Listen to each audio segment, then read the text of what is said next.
சொல்லவே இல்லையே. எனக்கு ராமர் புகழ் அப்படி ஈஸியா எல்லாரும் புகழ் கிடைச்சிருமா எப்படி? கேவலமான பில்டப் தேவையா பா? பில்டப் பண்றணும், பீலா வரணும், அது முக்கியம் இல்ல. நம்ம எது பண்ணாலும் இந்த உலகம் நம்மள உடனே உத்து பார்க்கணும். புகழ் தான் நான் சொல்ற புகழ். அமைதி அமைதி அமைதி அமைதி அமைதி அமைதி. எல்லாம் சாந்தமா இருங்க, ஆரம்பிச்சோம். அந்த கோமாளி யாருன்னு பாப்போம். வாங்க அந்த கோமாளி. என்ன பீலிங்கா? இல்ல பீலிங்கான்னு கேக்குறேன். Hi friends, welcome to Samria channel. இந்த வீக்குக்கான cook with Comali season 6 promo release ஆயிடுச்சு. இந்த வீக் கிராமத்து சமையல் தான் செய்ய போறாங்க கண்டஸ்டன்ட்ஸ். அதுவும் மிக்ஸி, கிரைண்டர் இந்த மாதிரியான எந்த ஒரு மெஷினும் இல்லாம காய்கறி வெட்டுறதுக்கு கத்தி கூட கொடுக்க மாட்டாங்களாம், அருவாமனையில தான் வெட்டணுமா. ஐயோ பாவம்.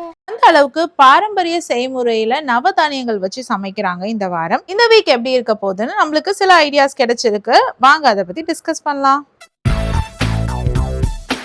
இந்த வாரம் குக் பண்ற சமையலை கெடுக்கிறதுக்கு கோமாளிஸ் மட்டும் இல்லைங்க, வெளியில இருந்தும் ஆட்கள் வந்திருக்காங்க, வெளிநாட்டுக்காரர்கள் வந்திருக்காங்க. என்னடா சொல்ற? என்னால நம்ப முடியலையே. ஏற்கனவே ஷர்ஜுனோட பாஷையே புரியாம நிறைய பேர் அல்லாடிக்கிட்டு இருக்காங்க. இப்போ வெளிநாட்டுக்காரங்களோட சேர்ந்து சமைக்கணும்னா அது கொஞ்சம் கஷ்டமான விஷயம் தானே.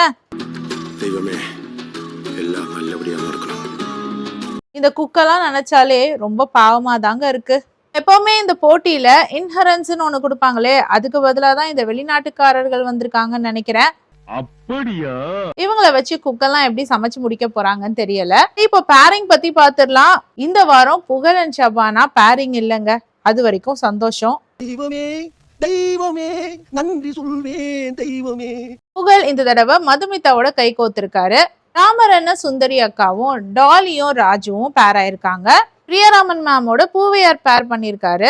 லக்ஷ்மி மேமோட யாரு பேர் பண்ணிருக்காங்கன்னு கரெக்டா தெரியல. சுனிதாவும் கஞ்சா கருப்பண்ணாவும் பேர் ஆயிருக்காங்க. சர்ஜன் அண்ட் ஷபானா பேர் ஆயிருக்காங்க. இந்த வீக் எபிசோட்லயும் சௌந்தர்யாவை காணோம். சீரியஸாவே இந்த வீக் கோமாளி சௌந்தர்யாவை நம்ம மிஸ் பண்ணுவோம் தான். இந்த தடவை ஒரு பெரிய ட்விஸ்ட் வைக்கிறாங்க. அது என்னன்னு பாத்தீங்கன்னா, கோமாளிஸும் வெளிநாட்டவர்களும் மட்டும் சேர்ந்து ஒரு 15 நிமிஷத்துக்கு சமைக்க போறாங்க. குக்கெல்லாம் ஒர்க் ஸ்டேஷன்ல இருந்து வெளியில போயிடுவாங்க. சமையல் என்ன ஆக போகுதுன்னு தெரியல. ஆனா ஒண்ணு மட்டும் புரியுதுங்க, நம்மளுக்கு செம்ம ஃபன் இருக்கு. பாவம் ஷபானாலாம் கத்தி இல்லாம எப்படி கட் பண்றதுன்னு தெரியாம அருவாமனையே கவுத்து போட்டு கத்தி மாதிரி கட் பண்ணிக்கிட்டு இருக்காங்க. செல்லத்துக்கு ஒண்ணுமே தெரியல. அதை விட ஒரு பெரிய விஷயம் என்னன்னா, புகழ் மதுமிதா கிட்ட கோமாளியா மாட்டிருக்காரு. என்னென்னலாம் நடக்க போகுதோ தெரியல. நான் மோசமான ஆள். நாங்க ரொம்ப கேவலமான ஆளு. எந்த லெவலுக்கு இறங்கி அடிமட்ட வரைக்கும் போய் அலசுவோம். அந்தாவோட கோமாளியா யோகி பேரா இருக்காரு. சோ இந்த பேரிங் படி பார்த்தா அநேகமா உமேருக்கு தங்கதுரை அண்ணா தான் பேர் பண்ணிருப்பாருன்னு நினைக்கிறேன். சரியா தெரியல, பொறுத்திருந்து பார்க்கலாம். யாரெல்லாம் இந்த வீக்கெண்ட் எபிசோடுக்காக ஆர்வமா வெயிட் பண்ணிட்டு இருக்கீங்கன்னு கமெண்ட் செக்ஷன்ல சொல்லுங்க. இந்த வீடியோ பிடிச்சதுன்னா please like, share and subscribe. ஒரு வீடியோல திரும்பவும் மீட் பண்ணலாம். Until then, it's bye from Jamima. Take care.